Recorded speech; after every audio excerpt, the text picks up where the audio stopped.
But this wasn't the end of the story.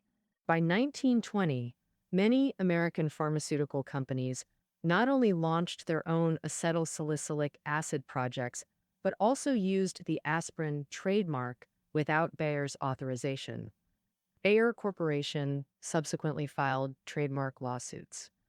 However, U.S. courts ruled that aspirin had undergone trademark erosion and become synonymous with acetylsalicylic acid. The court determined aspirin could no longer function as exclusive trademark since it became the generic name for the substance. Any manufacturer producing acetylsalicylic acid could now use the aspirin name. From its 1899 debut until the mid-1920s, aspirin lost both patent protection and trademark rights in all countries. Commercially speaking, this represented an unprecedented failure.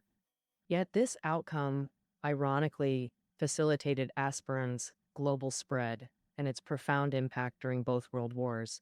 While saving countless lives in WWI's final stages, aspirin paradoxically claimed many lives during WWI. Aspirin and those controlling it influenced historical trajectories in diametrically opposed ways. This brings us to our third segment's focus.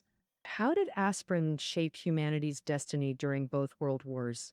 Let's first examine WW1's context. World War I lasted from 1914 to late 1918, claiming over 10 million lives. The war coincided with a global influenza pandemic that killed at least 50 million between 1918 and 1919.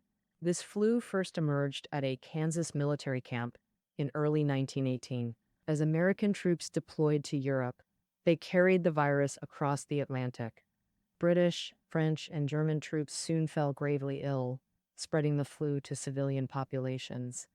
Within months, Eurasia and North America became pandemic epicenters. Though mortality rates were low initially, infection numbers soared. Just as people thought the worst had passed, a deadlier second wave struck.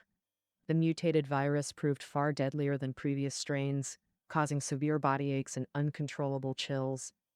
Lung damage became common, and those with weaker constitutions could suffocate within hours.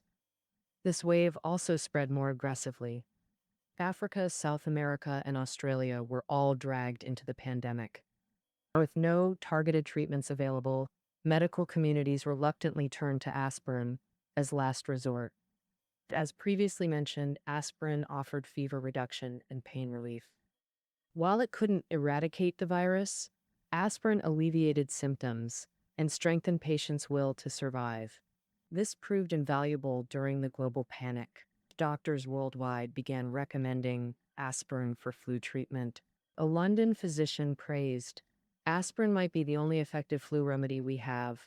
When the flu reached Australia, governments imposed price controls on aspirin. In a New Zealand Maori community, people were so amazed they named a newborn aspirin. U.S. military requested 100,000 aspirin tablets for Paris deployment due to surging demand. Police were mobilized to manage aspirin distribution as shortages worsened. Between 1918 to 1920, aspirin consumption more than doubled globally. The pandemic ultimately made aspirin a household staple and strategic national resource. Aspirin brought hope during WWN's darkest days. Yet 2WI saw aspirin become source of despair. IG Farben's aspirin production funded Nazi war machine, making them crucial enabler. Though innocent itself, aspirin became tainted by its maker's crimes against humanity. This raises crucial question. What exactly was IG Farben's role? After WWI, Germany's defeated industrial system lay in ruins. Industrialists realized only unification could revive German industry. In 1925, 6 major chemical firms, including Bayer, merged to form IG Farben. They consolidated Germany's chemical industry under single entity, controlling pharmaceuticals, explosives, dyes, and synthetic fuels. Controlling IG Farben meant controlling Germany's economic lifeblood. By 1930s, through coercion and incentives, IG Farben backed Hitler, financing Nazi electoral victories and WE preparations. Much funding came from aspirin sales revenue. When Nazis implemented concentration camps, IG Farben funded operations and built adjacent factories. They conducted human experiments, including poison gas and pressure tests for military. IG Farben descended deeply into crimes against humanity. Post-war, many executives faced death sentences or long imprisonment. IG Farben dissolved, divided into three successor companies, including Bayer. Bayer refocused on pharmaceutical research and production. Aspirin production returned to Bayer, but war scars remained. Some Holocaust survivors boycotted Bayer's aspirin permanently. For most, though, aspirin remained morally neutral. Post-War II, aspirin continued as primary pain and fever remedy.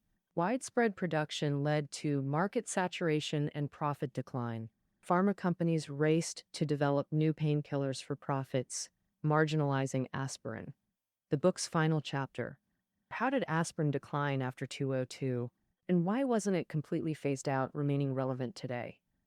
Post 21, pharmaceutical companies shifted focus from aspirin derivatives to new chemical alternatives, reshaping painkiller markets.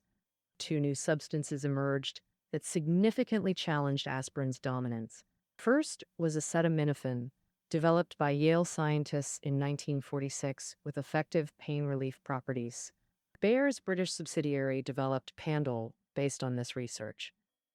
Panadol achieved rapid success using acetaminophen as active ingredient.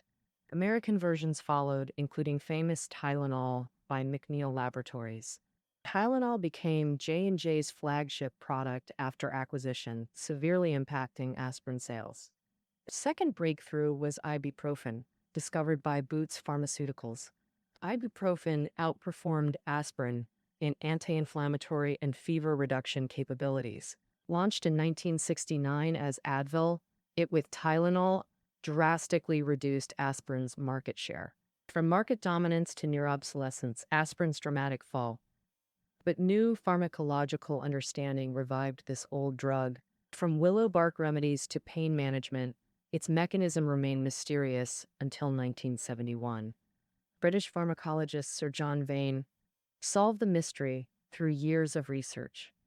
Vane discovered aspirin works by inhibiting prostaglandin production. Prostaglandins exist in both genders, though first discovered in male semen. Originally thought to originate from prostate, hence the name, actually various body tissues produce prostaglandins, which trigger fever, inflammation, and pain during abnormalities. Aspirin works by interrupting this biochemical process to alleviate symptoms. Sir John Vane's discovery earned him the 1982 Nobel Prize, leading to aspirin's cardiovascular applications. Medical observations revealed aspirin users experienced prolonged bleeding after injuries. Why did this happen? This requires understanding blood clotting mechanisms. During bleeding, platelets rapidly cluster to seal blood vessels, called platelet aggregation. Platelet aggregation is generally beneficial, but dangerous for cardiovascular patients. Excessive clotting can cause thrombosis or heart attacks in vulnerable patients.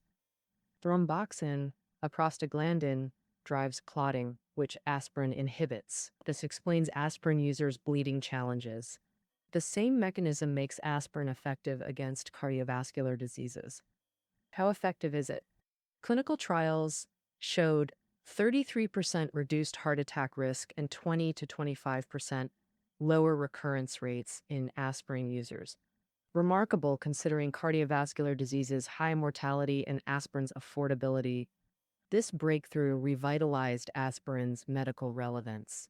Thus, aspirin entered its second golden age. Today, it remains foundational in cardiovascular treatment, mirroring its 20th century painkiller dominance. This completes aspirin's journey. Research into aspirin's medicinal value continues advancing today. Beyond cardiovascular applications, its potential in cancer treatment is now being explored. As we know, humanity still lacks truly effective cancer therapies. Medical experts increasingly focus on prevention strategies. This led to chemoprevention concepts using drugs or vitamins to block tumor formation.